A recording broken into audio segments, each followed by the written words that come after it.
Oh, PAX East is upon us once again, my Pezzawezzles, and I want to do a quick video on what to expect and what not to expect, because we do now have Square Enix's 2019 lineup, and I've already been asked so many times by people, is Final Fantasy VII Remake going to be there? Shall we start engaging the hype thrusters? Could it be there? And I just wanted to get the answer out straight away.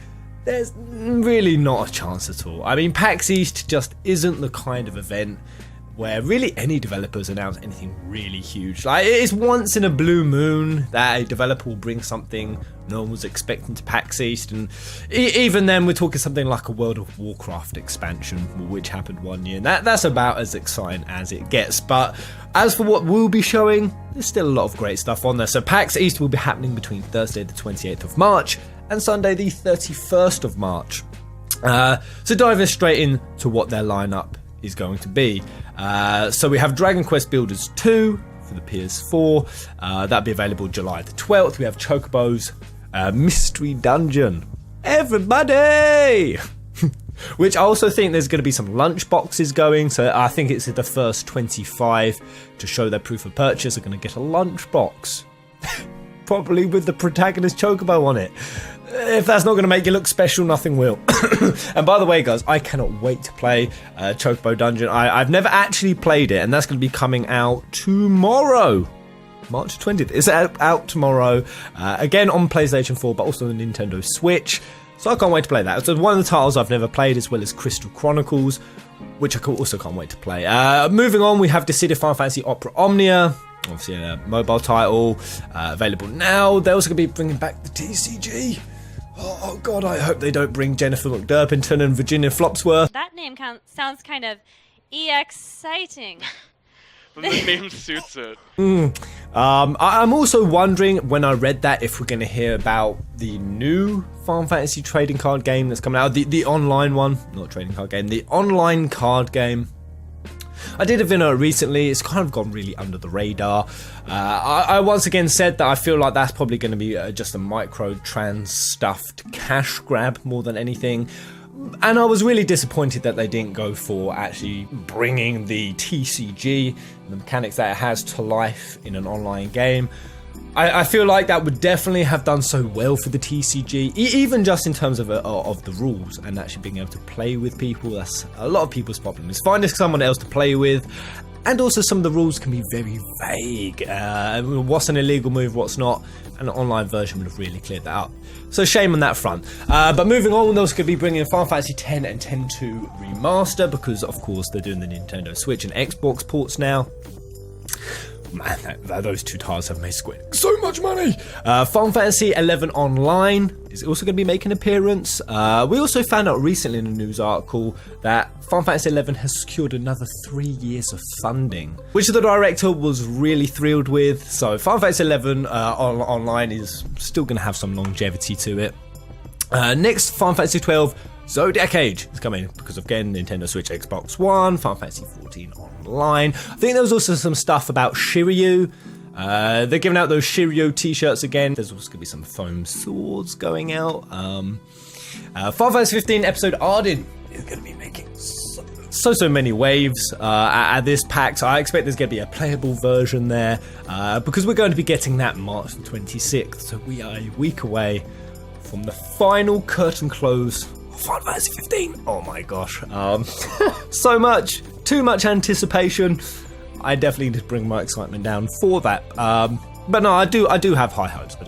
And with that, there's also separate to PAX East, something very interesting happening. The final active time report. This has just got announced. It's already got the countdown timer on it. In 6 days, on March the 26th, the final active report. Final, scrawled in big red print across the front. That's going to feel so weird without Tabata.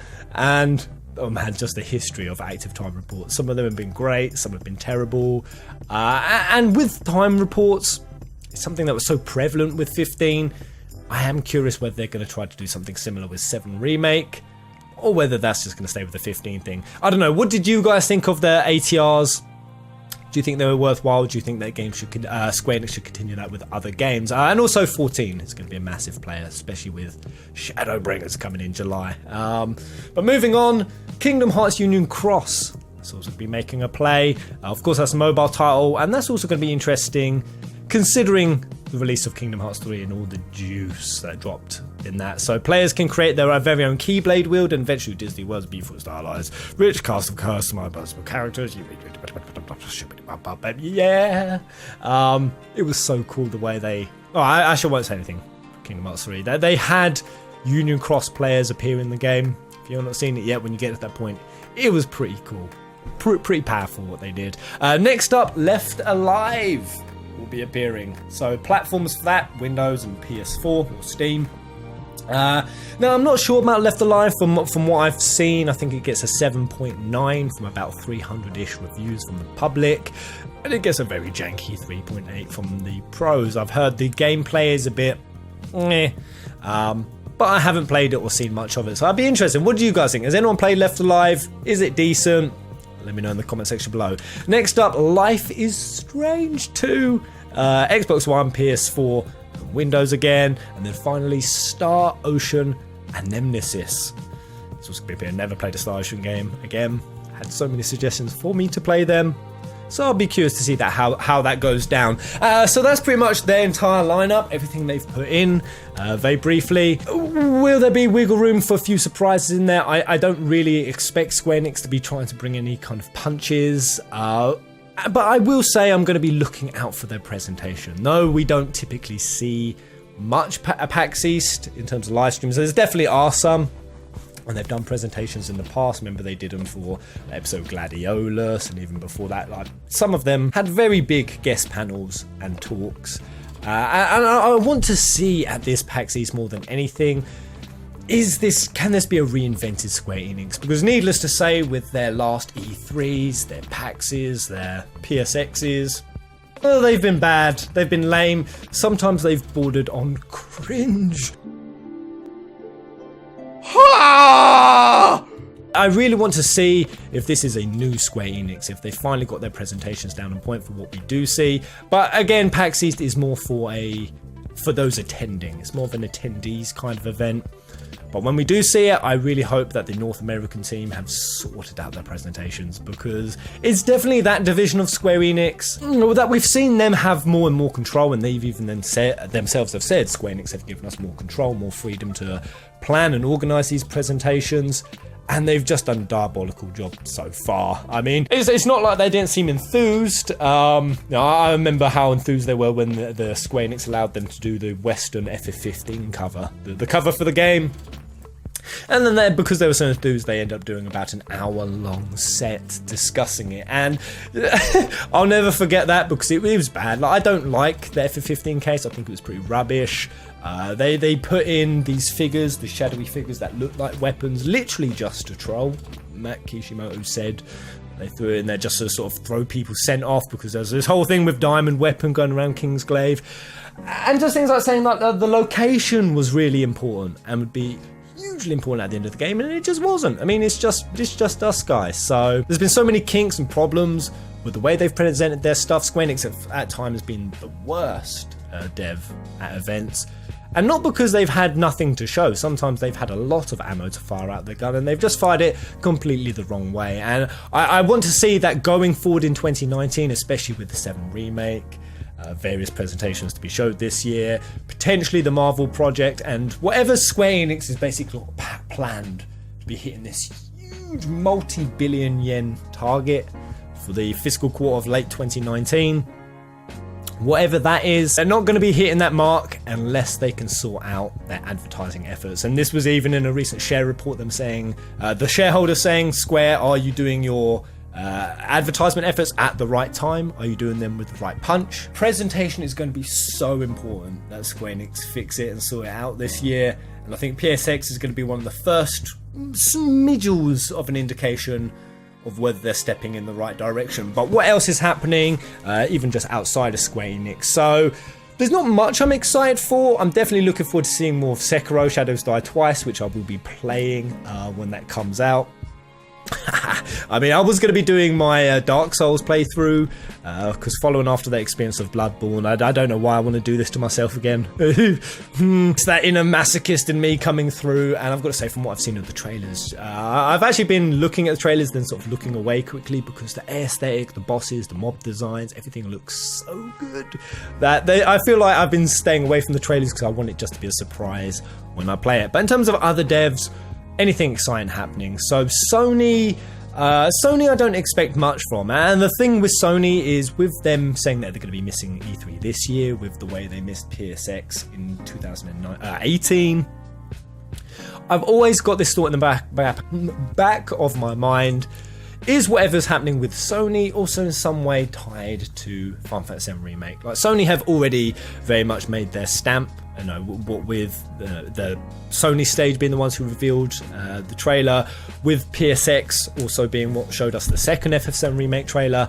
and we have heard that Sony plan to do something huge this PSX. So separate to PAX, PSX, PlayStation Experience, PSX 2019, there's already rumours going around that there's going to be some sort of PlayStation 5 unveiling reveal at PSX 2019, which is around back of the year, so I think it's very back of the year, December. And there is a rumour going around on Reddit. I don't know why I chuckled at that. 4chan and Reddit have been known to reveal the occasional hints of truth. But it says the Reddit user who previously leaked that Sony would not be attending E3 2019, so they got that right. They are the same Reddit user claiming that the company will be hosting a small reveal in the middle of 2019, with a big reveal to follow in PSX in December 2019. And if they do bring news about the PlayStation 5 at that point, it wouldn't be that unexpected for a 2020 release of the PlayStation 5, which again makes me think Final Fantasy VII Remake, PlayStation 5, you know. Final Fantasy VII Remake is going to be in 3 parts, so they're really going to bring the first part to the PlayStation 4, and then the other 2 parts, presumably, if it's again a 13 trilogy size-esque style comparison which they made.